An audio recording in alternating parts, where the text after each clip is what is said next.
One of the big outcomes of the suffering that I experienced, both the physical suffering, the mental suffering, the emotional suffering, is I decided to start writing about my experiences, because I realized that not everybody recovers from trauma and a brain injury like I had, maybe as well as I had managed to do. I realized that I had changed as a person.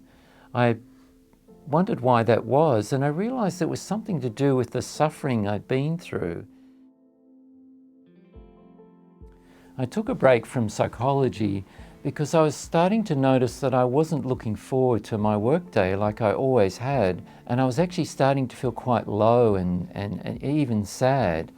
So I went and saw a more senior clinical psychologist in my area, told him what was happening, and I'd had this idea that maybe all the trauma stories I'd heard over 20 plus years had affected me. And he was pretty clear. He said, "You've got post-traumatic stress disorder and the depression that goes with it." After that, I knew I had to take a break from psychology. Unfortunately, we'd had to rely on my savings, the family and I, while I was off work. And at about the same time, the global financial crisis hit in 2008.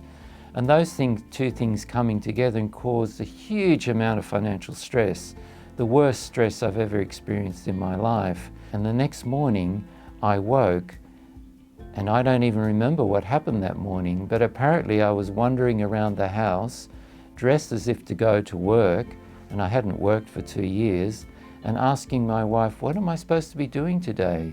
She rushed me to hospital, extremely worried, and they weren't sure what was wrong with me either. I seemed to have this amnesia. It wasn't until 3 weeks later that a brain MRI revealed that I'd actually had a left-sided stroke.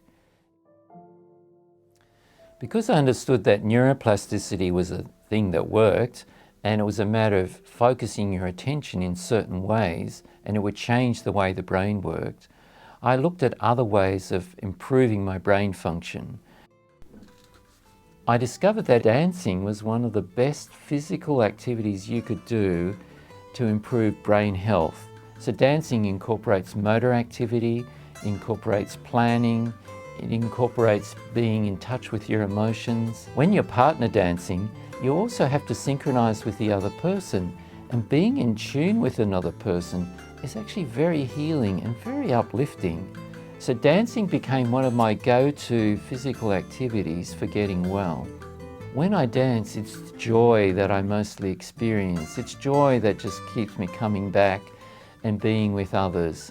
As a reward for finishing my new book, The Power of Suffering, I was able to go on a dance tour to Cuba with my regular dance teacher. What impressed me most about Cuba was the music, the love of music. It's just everywhere. And often, wherever you hear music, somebody dances.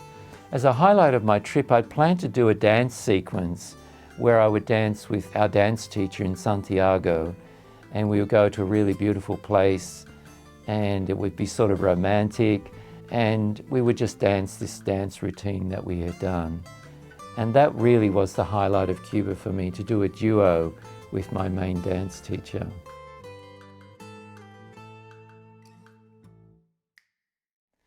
I've reflected on what it is about myself that maybe meant that I pushed the envelope more. I didn't always accept the advice I was given. I think one of the things I have is I'm a very curious person.